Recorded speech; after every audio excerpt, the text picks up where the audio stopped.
प्रभाकर जी, सबसे पहला तो मेरा यही सवाल है कि आप समाजवादी पार्टी से हैं, बीजेपी कहती है कि हम रिपीट करेंगे। जी नहीं, ये तो भाई कहने की बातें हैं कि रिपीट करेंगी, सब तो अपनी अपनी बातें अपनी रखेंगे ही, पर ये आप देखिए कि क्या मुद्दा है। हाँ, किसान परेशान है, युवा परेशान है, बेरोजगारी है, महंगाई चरम सीमा पे है। पेट्रोल देखिए कुछ ही दिन में 100 रुपये के ऊपर निकल जाएगा, डीजल 100 रुपये के ऊपर जा रहा है, रसोई गैस आप देख लीजिए 900 जा रहा है। हाँ, और फिर उसके बाद मुद्दा क्या है कि रोजगार, 1 करोड़ लोग को रोजगार देंगे, कहाँ है वो रोजगार? हम बीजेपी सरकार से पूछना चाहते हैं वो रोजगार कहाँ है? केवल जुमलेबाजी केवल पेज पे नहीं चलता है। राम मंदिर तो बनवा दिया, रोजगार की क्या ज़रूरत है? देखिए, सबसे बड़ी बात है कि हिंदू हो, मुसलमान हो, चाहे सिख हो, चाहे ईसाई हो, धर्म की आस्था अलग है, बट इंसान को पेट भरने के लिए भोजन चाहिए, राशन चाहिए और नौकरी चाहिए, पैसा चाहिए। मंदिर और मस्जिद तो आस्था का विषय है, वो अलग बात है, लेकिन मंदिर और मस्जिद से किसी का पेट नहीं भर जाएगा। लोग कह रहे हैं कि हमें नहीं चाहिए, हमें सिर्फ मंदिर चाहिए, इसके अलावा कुछ नहीं चाहिए। आप ऐसे लोगों को क्या कहेंगे? ऐसे लोगों को तो हम नासमझ समझेंगे। आज नौजवान ग्रेजुएशन करके, इंजीनियरिंग करके, पॉलिटेक्निक करके आज बेरोजगार घूम रहा है, जो उत्तर प्रदेश सरकार इसकी सूद नहीं ले रही है। तो हम सरकार से कहेंगे कि मंदिर बनवाने से किसी की रोज़गार नहीं दूर हो जाएगी। बेरोजगारी दूर करने के लिए सबसे पहले आपको नौजवानों को वैकेंसी निकाल करके नौकरी देनी होगी और नौजवानों की बात समझनी होगी। आज इस देश का नौजवान और प्रदेश का नौजवान परेशान है। अच्छा, मुझे एक बात बताइए अतीक साहब, कि जिस तरीके से ये कहा जा रहा था कि अगर मोदी जी ना होते, योगी जी ना होते, तो कोरोना की जो सेकेंड वेव आई थी वो संभाल दिया, और कह रहे थे कि बहुत अच्छा मैनेज किया, इतनी बड़ी संख्या में बहुत अच्छा मैनेज किया।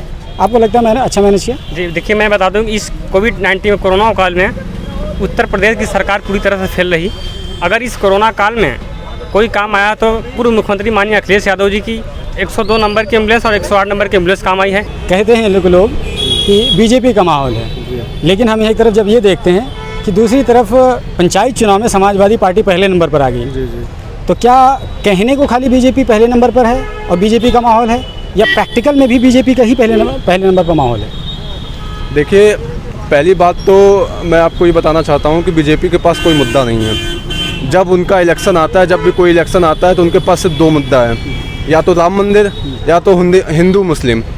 उनके जब भी आप इलेक्शन आने लगता है तो वो उनका काम ये रहता है किस तरीके से हिंदू मुस्लिम को लड़ा के हम अपनी राजनीति कर सकें। लेकिन लोग कह रहे हैं कि मंदिर बना दिया जी, तो अब क्या चाहिए? मंदिर ही लोगों की ज़रूरत थी, आप मंदिर बना दिया, अब क्या चाहिए? देखिए, मेरा कहना ये है, आप भी एक मिडिल क्लास फैमिली से, हम भी एक मिडिल क्लास फैमिली से हैं। मंदिर या मस्जिद किसी के लिए रोजगार का साधन नहीं हो सकता है। क्या हम या आप चलेंगे मंदिर के सामने दुकान लगाएंगे या भीख मांगेंगे? ठीक, अगर कोई शिक्षित इंसान है, उसको रोजगार चाहिए वर्तमान समय में, और रोजगार जिसके पास नहीं है वो फालतू बैठा हुआ है, यहाँ पे बीटेक पीएचडी और पता नहीं क्या क्या डिग्री लेके बैठे हुए, लेकिन आज उनके पास वर्तमान समय में रोजगार का कोई साधन नहीं है। अच्छा ठीक है, वो तो बात की बात हो गई, लेकिन मुझे एक बात बताइए, इस वक्त माहौल किसका चल रहा है? लोग ये कह रहे हैं कि बीजेपी में अंदर खाने ठीक ठाक नहीं चल रहा है, तो उसका फ़ायदा समाजवादी को मिल जाएगा।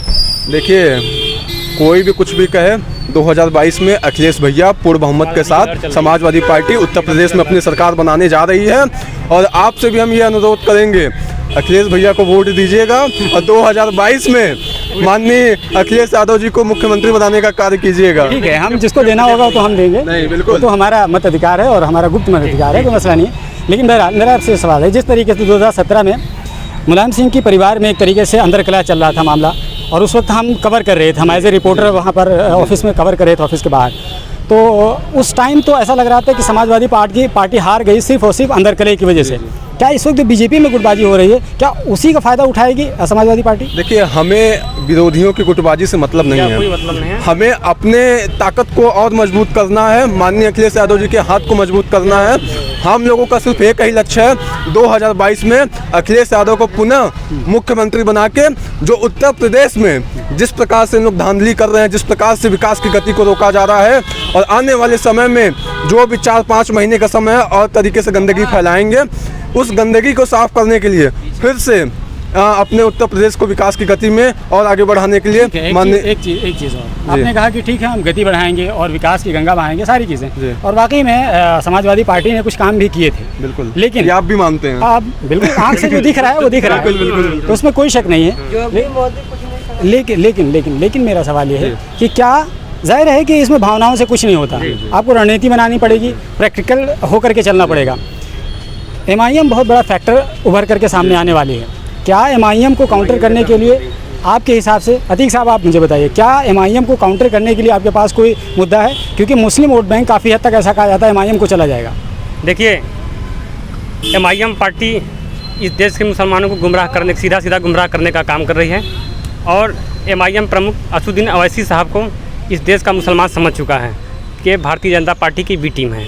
इसलिए बी टीम है कि वो खुल के तो सबसे ज़्यादा वही बोलते हैं। हम बता रहे हैं ना, खुल के इसलिए बोलते हैं, जितना वो खुल के बोलेंगे वो जानते हैं कि मुसलमान जो जिनको जानकारी का अभाव कम है, तो खुल के जब वो बोलेंगे तो वो जज्बात में आएगा, और जब जज्बात में आएगा तो MIM को वोट करेगा।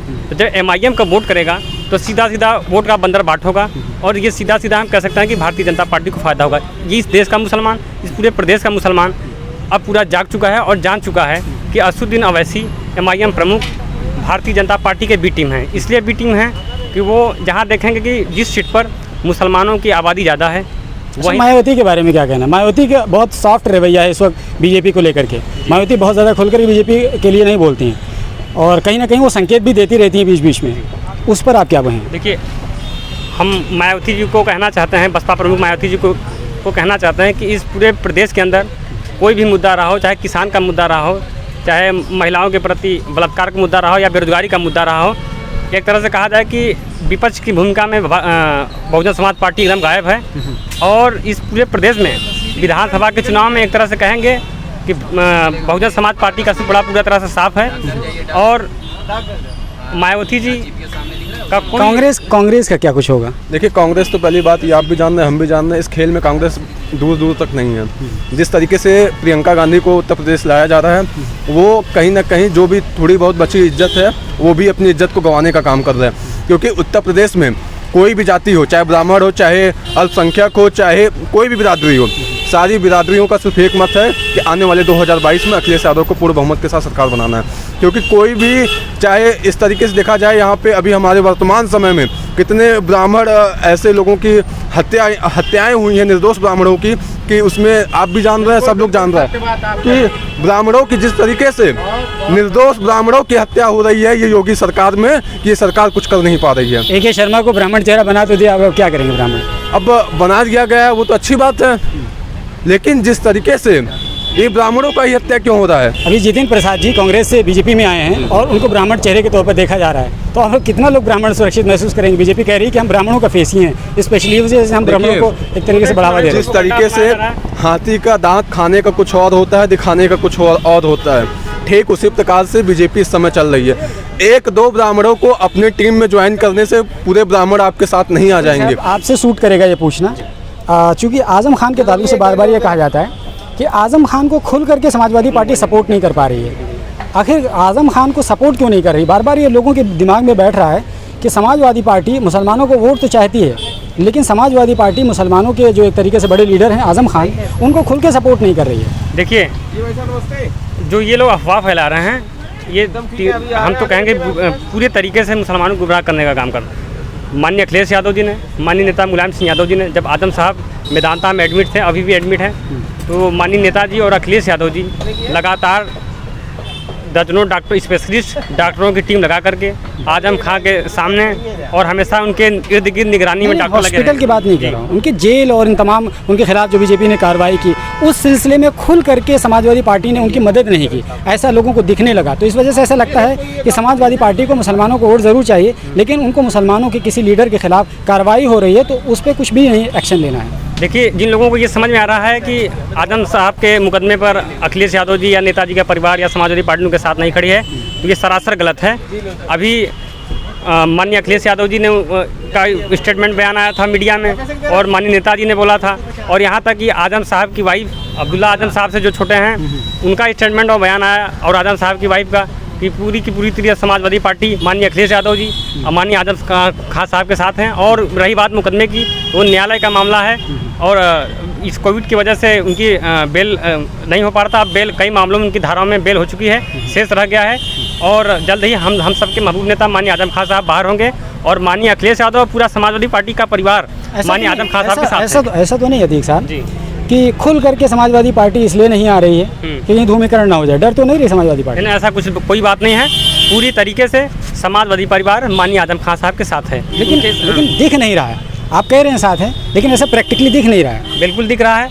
आजम खान साहब के मुकदमा लड़ने के बाद तमाम समाजवादी पार्टी कार्यकर्ता धरना प्रदर्शन किए, हर जिलों में धरना प्रदर्शन हुआ और बिलारी के विधायक फ़हीम इरफान साहब वहाँ से रामपुर से साइकिल यात्रा लेकर के पूरी लखनऊ तक आए और लोगों को ये संदेश दिए कि आजम खान साहब के खिलाफ गैर राजनीतिक षड्यंत्र किया गया है, जबकि ऐसी कोई बात नहीं है। उनको राजनीतिक की वजह से उनको फर्जी मुकदमों में फंसाया जा रहा है। और मैं फिर ये कह रहा हूँ कि माननीय अखिलेश यादव जी, पूरा नेताजी और पूरे समाजवादी का एक एक कार्यकर्ता, पूरा समाजवादी का पार्टी का पूरा परिवार माननीय आजम खान साहब के साथ है, था और हमेशा रहेगा। चलिए, शुक्रिया। तो ये सीधा समाजवादी पार्टी के कारकुनों का ये कहना है कि आने वाले दिनों में समाजवादी की सरकार बनेगी और इनका ये कहना है कि बीजेपी सरकार लोगों को भ्रमित कर रही है, गुमराह कर रही है। ये तो आने वाला समय बताएगा और 2022 का चुनाव और रिजल्ट डिक्लेयर करेगा कि कौन गुमराह कर रहा है और कौन सही मानों में जनता का हितैषी है और मसीहा है। ग्लोबल बाउंड्री के लिए लखनऊ से मैं सलीम आज़ाद।